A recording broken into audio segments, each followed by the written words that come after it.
aza manaraka ny fomban'izao tontolo izao fa miovaha amin'ny fanavaozana ny sainareo mba hizahanareo toetra izay sitrapon'Andriamanitra dia izay tsara sady ankasitrahana ny marina. Romana 12:1-2. Maro ny mihevitra fa azy ireo ny vola eo am-pelantanany ka tsy maintsy ampiasainy arak'izay itiavany azy. Toy ny tamin'ny andro Noa ihany, nihinana ny olona, ny sotro, nampakabady, namoaka ny ampakarina, dia adino fa ay fananana nomen'Andriamanitra ho tantanany ireny fananana ireny. Izao anefa no tena marina, efa niantso antsika Andriamanitra, niantso antsika mba hametraka eo an-tongotr'Andriamanitra, eo an-tongotry Kristy ireny fananana ireny, saingy nanimba antsika ny fitiavany tenantsika ka nofikirintsika ho an'ny tenantsika manokana ireo zavatra nomeny Tompo antsika. Na eo aza izany antson'Andriamanitra izany izay tsy tapaka isan'andro miverimberina dia fikirintsika sy fihintsika hoe ho atsandrotsika sy amin'ny tiantsika andaniana azy ny zavatra nomeny Tompo antsika.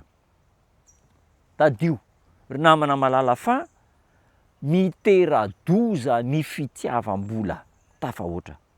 Satria hoy ny tenin'ny Tompo Marka Matio 20:4-20, Marka 20:4-20.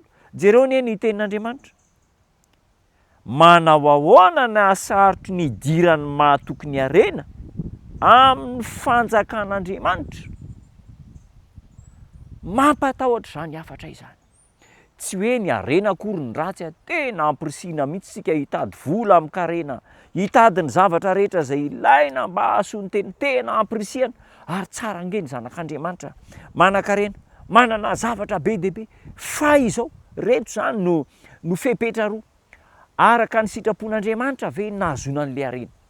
Izay ny anankiray. Ny faharoa dia araka ny sitrapon'Andriamanitra ve ny andaniako ny harenako? Ireo fanontanianareo zany zava-dehibe. Haitsika tsara le tantara amin'ny tenin'Andriamanitra manao hoe efa niary fananana be aho ka androany aho hipetraka ry fanahiko, mivokisa, mihinana, mahampy anao mandritra ny taona maro ireo fananana izay noharianao ireo. Dia hoy ny Tompo taminy rehefa tonga tamin'ny alina, anio alina no alaina aminao ny fanahinao, izany hoe ho faty ianao androany alina. Ka ho an'izy ary ireo izay noharianao? Ry namana, aoka ho feno fahendrena isika amin'ny fitadiavam-bola, aoka ho feno fahendrena isika amin'ny fandaniana ireo harena izay nomen'Andriamanitra antsika ireo. Ho antsika no niaretan'i Kristy ny zavatra rehetra. Inona ary no asetritsika n'izany fitiavan'i Kristy izany? Ilay andriana ny lanitra, nilefitra tampaharetana, nanolotra ny tenany mba ho hareny sarobidy ho an'izao tontolo izao.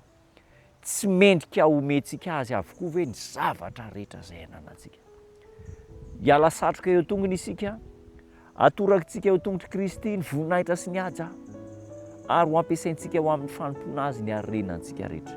Ho hitanareo manaova fanandramana fa hanampino antsika ny zavatra rehetra, satria izy no ataontsika lara-pamehana eo amin'ny fandaniantsika ny fotoanantsika, ny harenantsika, ny volantsika. Hitahian'Andriamanitra ianao hitombo harena, hitombo fitahiana sy fahasoavana, ary handany harena, handany fahasoavana araka ny sitrapon'Andriamanitra. Hivavaka isika. Misaotra tombo tsara amin'ny hafatra sarobidy nomenao anay. Atolotra anao ny haja, ny voninahitra, ny dera. Omeo anay kosa ny fitahiana isan'andro, ary ampio izay mba ho feno fahendrena handany ireo izay nomenao anay araka ny sitraponao. Tanterao aminay tsiraray avy zany noho ny anaranao Jesosy Kristy Tompo. Amen.